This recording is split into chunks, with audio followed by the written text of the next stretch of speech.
So Mount Pleasant Football Academy is on a roll, likely all the way to the Caribbean Club Championships final, dominating their first leg semi-final to basically cement their place in the championship game. And look, football is round and anything can happen on the day and blah, blah, blah.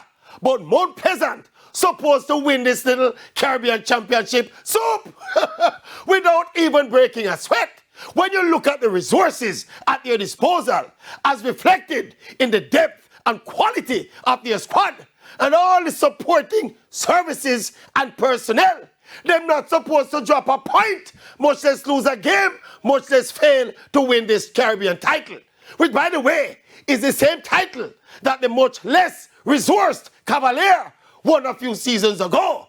So where the scrutiny will step up for Mount Pleasant is when they go up to the CONCACAF level.